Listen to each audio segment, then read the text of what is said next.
Today we're going behind the camera to look at how I used my iPhone, Apple Log 2, and the Blackmagic Camera app in a real-world shooting situation. All right, so here is the scene. I'll be putting the iPhone right here. I am shooting this 1999 CD player that I made a video about on my second YouTube channel, my Blake Calhoun channel, which you should definitely go check out. But today I want to show how I use my iPhone in making that video. And so I'll put the phone in, and I'm using the Blackmagic Camera app. This is an iPhone 17 Pro Max. So I've got the phone in there, and I'm using a tripod and a slider dolly. The tripod is one from Manfrotto, and the slider dolly is one from Edelkrone. And I'll talk more about that in just a minute. And here's the entire scene. And right now it is fairly dimly lit in here. Just natural light coming in from windows on the left side of the frame, and then down past the stairs, there's a little bit of light coming in the window down there. And so what I'm going to do is use that light right there, which is just a little Zhiyun light with a aperture softbox. And then on that side over there, I've got a little stick light. Doesn't matter the brand of the lights you use whatever lights you want, but I'll show how these light up the scene.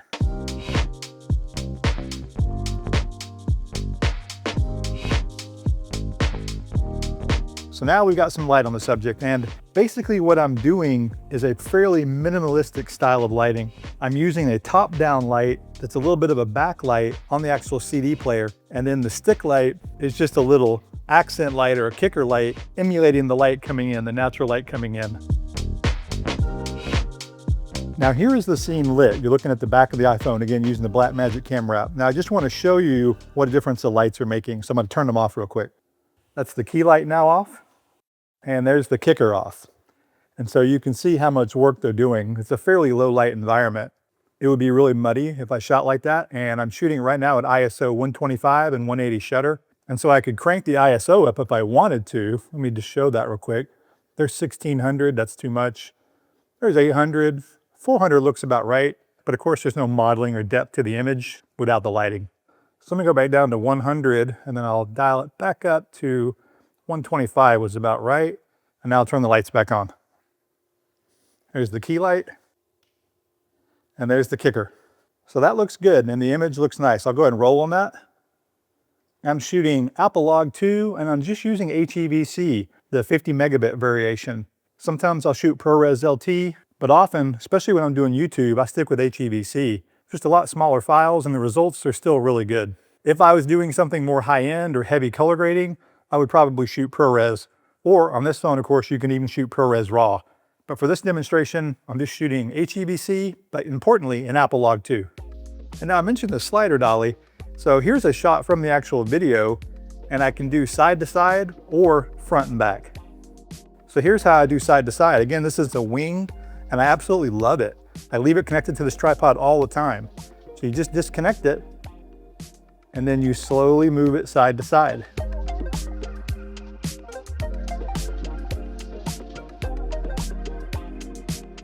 And that's all there is to it. Instant production value. So that was side to side, but then you can also go forward and backward. And the way you do that is just by flipping the camera. I'll put the camera like that. And then you spin the tripod like that. But then you got to level the camera up like this. And then here's the main thing. If you look right now in the image, it's too high and I don't have tilt control with this current configuration. With a different head, I would be able to do that. So what I actually do is adjust the leg. So in this situation, I'll bring the back leg up and then I'll back the whole unit up. And now I have a good shot. So now you release the slider and you can go in and you can go out. Now sometimes I do hold on to the tripod, give it a little extra security, but it works surprisingly well. And again, can give you some really good production value. That's how I'm getting a lot of really great dolly moves. And again, it's super simple. I leave it on my tripod all the time. And I think this is like $300 or $400. I can't remember for sure, but it's well worth the money. And one quick reminder, when you're shooting in lower light, you want to keep your ISO as low as possible. And you want to stay on the 24mm lens. That's what I do more times than not. It's the best sensor. It's the biggest sensor. It has the fastest aperture. And you can, on a later generation phone, depending on which model you have, you can pop in on the 48mm, and it's the same sensor. It's a virtual lens, and so you're not losing any light there. But if you jump out to the 13mm, you'll instantly lose light. It has a much slower aperture, and it's not as big of a sensor. And then if you go into the 100mm or beyond, it's the same thing. The image is much darker. You need more ISO to make that work. It doesn't work at 125. You'd have to go up to probably 400. Same with the 13. You have to go up to a higher ISO.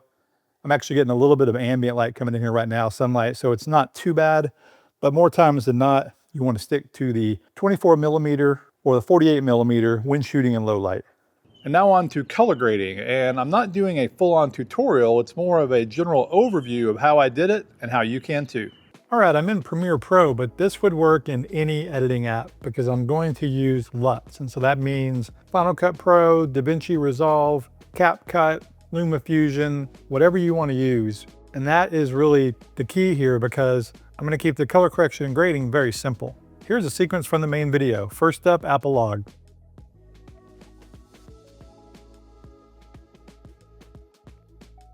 Now here it is with the LUT applied, only the LUT.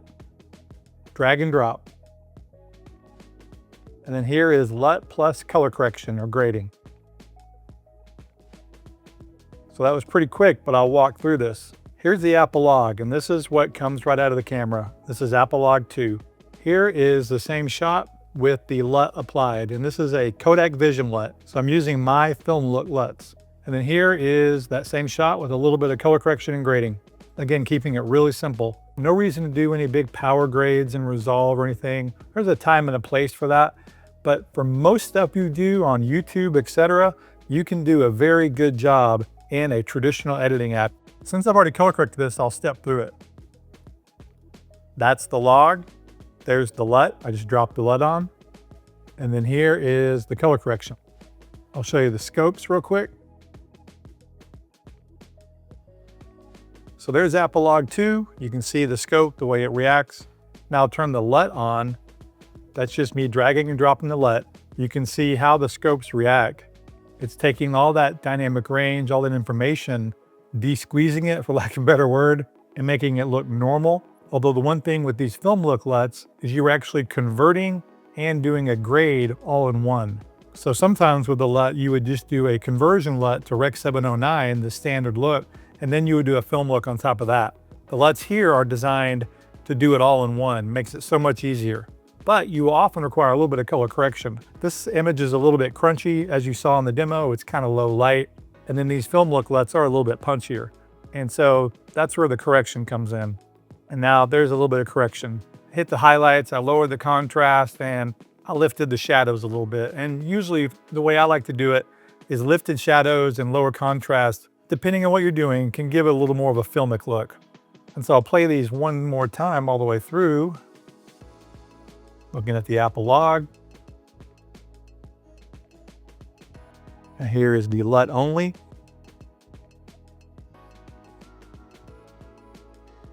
And here's the final color graded version. So color correction and grading does not have to be complicated, and that's one thing that I've always done with these LUTs. I've had LUTs around since Filmic Pro Log, and the idea here is you can get good results without having to be an experienced colorist, and that's really the key point. And in the end, you can get really good looking footage. I'm really happy with how the video turned out, and again, if you want to check it out, it's on my second YouTube channel under my name, Blake Calhoun, and it's about how CDs are making a comeback. And if you're interested in the new Apolog 2 LUT packs, they're available now on my website. Link in the description.